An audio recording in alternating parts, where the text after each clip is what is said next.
নমস্কার বন্ধুরা, education culture YouTube চ্যানেলে তোমাদের প্রত্যেককে স্বাগতম। তোমরা যারা আমার এই চ্যানেলের রেগুলার ভিউয়ার রয়েছো, তোমরা জানো WBSCT 6 সেমিস্টার স্টুডেন্টদের জন্য এই চ্যানেল থেকে কিন্তু আমি লাগাতার ভিডিও আপলোড করছি।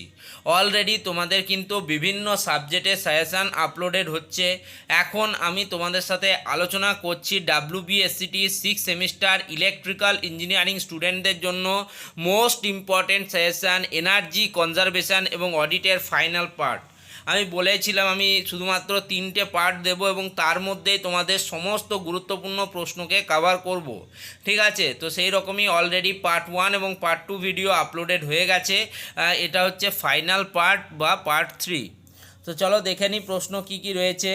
9 নম্বর প্রশ্নতে প্রথমেই কনসেন্ট্রেট করব। 9 নম্বর প্রশ্নটা কী বলছে দেখো, প্লিজ ডিটেলড এক্সপ্লেন, মানে ডিটেলড এক্সপ্লেন করতে বলা হচ্ছে of energy flow chart. Energy flow chart বলতে কী বোঝো এবং সেটাকে ডিটেলড এক্সপ্লেন করতে হবে উইথ ড্রয়িং। আমি বলবো অবশ্যই কিন্তু ড্রয়িং তোমাকে এখানে দিতে হবে, অ্যান্ড ইটস ইম্পর্টেন্ট, এবং তার গুরুত্ব কী রয়েছে বর্তমান সময়ে তোমাকে পুরো এটা কিন্তু ড্রয়িং সহযোগে এক্সপ্লেনেশান অর্থাৎ ডিটেলড এক্সপ্লেনেশান করতে হবে, তবে গিয়ে কিন্তু 6 মার্কস পাবে। 6 মার্কস পাওয়া অত ইজি হবে না প্রশ্নটার ক্ষেত্রে। ঠিক আছে, নেক্সট চলে যাব 10 নম্বরের প্রশ্নতে। Explain questionnaires for an energy audit. একটা এনার্জি অডিটের ক্ষেত্রে কোশ্চেনারিজ বলতে কী বোঝো এক্সপ্লেন করতে বলা হয়েছে। টোটাল কিন্তু 8 মার্কস রয়েছে। নেক্সট 11 নম্বর প্রশ্নতে চলে যাব। কি বলছে দেখো, what is star levelling. Star levelling বলতে কী বোঝো, বর্তমান যুগে আমরা সমস্ত জিনিসপত্র যে কিনি, ইলেকট্রনিক্স ইকুইপমেন্ট বা ইলেকট্রিক্যাল ইকুইপমেন্ট যেগুলো কিনি, তার মধ্যে আমরা জানি যে more stars equals to more savings. তোমাদেরকে এটা লিখি, more stars equals to more saving, more saving. ঠিক আছে, যত বেশি স্টার হবে তার কিন্তু তত বেশি সেটা সেভিং হবে। যেমন ধরো আমাদের কোনো ইকুইপমেন্ট আছে 3 স্টার, ঠিক আছে, এবং কোনো ইকুইপমেন্ট আছে 5 স্টার, তাহলে অবশ্যই কিন্তু যে 5 স্টার ইকুইপমেন্টটা আছে তার কিন্তু অ্যানুয়াল এনার্জি কনজামশান সেটা কিন্তু কম হবে অ্যাজ কম্পেয়ার টু 3 ওয়াট বাল্বের অ্যানুয়াল এনার্জি কনজামশান কিন্তু বেশি হবে। এটা কিন্তু তোমাদের জানা দরকার। ঠিক আছে, সেই থেকেই প্রশ্ন, what is star levelling. Star levelling বলতে কী বোঝো, what are the needs and benefits of star levelling. Already বললাম যে স্টার লেভেলিংয়ে তোমার প্রয়োজনীয়তা কী রয়েছে এবং কি কি সুবিধা রয়েছে সেটা কিন্তু জানতে চেয়েছে। ভালো প্রশ্ন। কোশ্চেন নাম্বার 12তে চলে যাচ্ছি। হ্যাঁ, কোশ্চেন নাম্বার 12 ফার্স্ট পার্ট কি বলছে দেখো, write the salient features of energy efficient motor. আজকের দিনে আমরা যে মোটরগুলো ব্যবহার করি সেগুলো এনার্জি এফিসিয়েন্ট মোটর। তো সেই এনার্জি এফিসিয়েন্ট মোটরের কি কি স্যালিয়েন্ট ফিচার্স রয়েছে সেটা কিন্তু জানতে চাইতে পারে। এটা কিন্তু ইম্পর্টেন্ট, এটার জন্য পুরো 5 মার্কস কিন্তু থাকছে তোমাদের। নেক্সট দেখো পার্ট বিতে কি বলছে, briefly describe the energy conservation by improving load factor and power factor. Load factor এবং পাওয়ার ফ্যাক্টর বা ইমপ্রুভ করার মাধ্যমে কিভাবে আমরা এনার্জিকে কনজার্ভ করতে পারি, এনার্জি কনজারভেশন প্রক্রিয়াকে ত্বরান্বিত করতে পারি, সেটা কিন্তু জানতে চাই। এটার জন্য 3 মার্কস থাকে, তাহলে আগেরটা 5 + 3 টোটাল কিন্তু 8 মার্কসের। এটা একটা ইম্পর্টেন্ট প্রশ্ন। ঠিক আছে, নেক্সট চলে যাব question number 13। Question number 13 part এতে কী বলছে দেখো, how to reduce the technical losses in electrical distribution system. আমাদের যে ইলেকট্রিক্যাল ডিস্ট্রিবিউশন সিস্টেম রয়েছে সেক্ষেত্রে আমরা জানি যে সেখানে বিভিন্ন ধরনের টেকনিক্যাল লসেস কিন্তু হয়। ঠিক আছে, তো সেই টেকনিক্যাল লসেসগুলোকে আমরা কিভাবে রিডিউস করতে পারি সেটা কিন্তু জানতে চাই। তো এটার জন্য থাকছে কিন্তু 3 নাম্বার, মানে তোমাকে ডিটেল কিন্তু এক্সপ্লেনেশন দেওয়ার দরকার নাই, ব্রিফ করলেই কিন্তু হবে। ঠিক আছে, পার্ট বি কি বলছে দেখো, পার্ট বি বলছে what is APFC, automatic power factor controller বলতে তুমি কি বোঝো। ঠিক আছে, how power factor is improved by APFC দ্বারা বা অটোমেটিক পাওয়ার ফ্যাক্টর কন্ট্রোলার দ্বারা কিভাবে আমরা পাওয়ার ফ্যাক্টরের ইমপ্রুভমেন্ট ঘটাতে পারি সেটা কিন্তু জানতে চেয়েছে।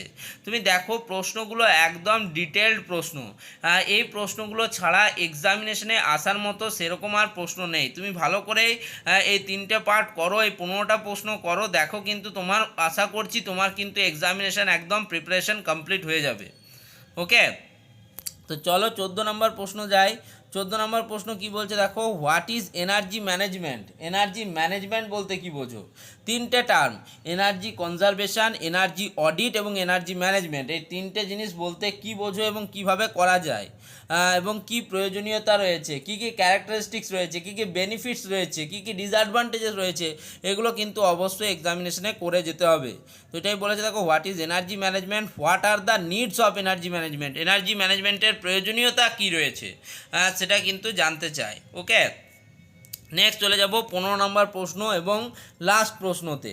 15 নম্বর প্রশ্ন কি বলছে দেখো, এতে বলছে discuss the basic reasons of power crisis in India. আজকের দিনে দাঁড়িয়ে আমাদের এই যে ইন্ডিয়ার মতো জনবহুল দেশে যে পাওয়ারের যে ক্রাইসিস চলছে, তোমরা জানো কখনো কখনো আমাদের ব্রেকডাউন হয়, কখনো কখনো আমাদের ভোল্টেজ যেটা রয়েছে ভোল্টেজ কম আসে, এর ফলে কিন্তু জনজীবন বিপর্যস্ত হয়। আবার এমনও হয়েছে যখন কিন্তু বিভিন্ন ধরনের প্রাকৃতিক দুর্যোগ, যথাক্রমে ভূমিকম্প, খরা, বন্যা বা ঝড়ের মতো যদি পরিবেশ, ঘূর্ণিঝড়ের মতো পরিবেশ তৈরি হয়, সেক্ষেত্রে আমাদের চারিদিকে অনেক গাছ টাছ পড়ে যায় এবং যার ফলে আমাদের যে পাওয়ার সিস্টেমের উপর প্রচুর চাপ চলে আসে এবং এই চাপটাকে, বার্ডেনটাকে কমানোর জন্য তারা আমাদের ইলেকট্রিসিটিটাকে কেটে রাখে। এর ফলে কিন্তু আমরা জানি যে পাওয়ারের একটা ক্রাইসিস তৈরি হয়। তো এবং এগুলো তো ছোটোখাটো রিজন, এছাড়া আরও অনেক রকমের রিজন আছে, যার মধ্যে গ্রিড ফেলিওর বলে একটা ব্যাপার থাকে, সেটা নিয়ে কোনো দিন পরে ডিসকাশন করব, বড় বিষয়। তো এরকম ঘটনাগুলোর জন্য কিন্তু পাওয়ারের ক্রাইসিস দেখা যায়। তো সেই জন্য এই প্রশ্নটা আজকের দিনে ইকুইভ্যালেন্ট এবং কি বলবো, রেলিভেন্ট। ঠিক আছে, তো এটা কিন্তু দুভাবেই আসতে পারে, 4 নম্বরের ক্ষেত্রেও আসতে পারে, যেখানে তোমাকে বেসিক রিজনগুলো লিখতে হবে, অথবা এই প্রশ্নটা 8 মার্কসের ক্ষেত্রেও আসতে পারে। এবার এক্সামিনেশনে কিভাবে আসবে সেটা এক্সামিনারের ব্যাপার, সেক্ষেত্রে আমি বলবো 4 এবং 8 দুটোর জন্যই কিন্তু তোমরা রেডি রাখো প্রশ্নটাকে। ঠিক আছে, নেক্সট দেখো পার্ট বিতে কি বলেছে 15 নম্বর প্রশ্নেরই, হোয়াট ইজ ট্যারিফ? ট্যারিফ বলতে কি বোঝো? ট্যারিফ কিন্তু মোস্ট ইম্পর্ট্যান্ট একটা পার্ট। ট্যারিফ অবশ্যই সবাইকে করতে হবে, 2 port tariff, block rate tariff, 3 port tariff, ঠিক আছে, এগুলো তোমাদেরকে জানতে হবে। ঠিক আছে, আমার তাছাড়া ট্যারিফ সম্বন্ধে জানতে আমার একটা কমপ্লিট প্লেলিস্ট আছে, তোমরা সেটাও কিন্তু দেখতে পারো। Okay, what is tariff, what are the different types of tariff, বিভিন্ন ধরনের ট্যারিফ সম্বন্ধে কী কী রয়েছে, বিভিন্ন ধরনের কী কী ট্যারিফ রয়েছে, যেগুলো আমি বললাম, block rate tariff, 2 port tariff, 3 port tariff. ঠিক আছে, তো এগুলো সম্বন্ধে তোমাদেরকে জানতে হবে। তো এই ছিল প্রশ্ন, টোটাল 15টা প্রশ্ন। এই 15টা প্রশ্ন করে যাও, এক্সামিনেশনে ভালো হবেই হবে এক্সামিনেশন, এটুকু আমার গ্যারেন্টি। ধন্যবাদ সকলকে, ভালো থেকো, সুস্থ থেকো, ভালোভাবে এক্সামিনেশন দিও।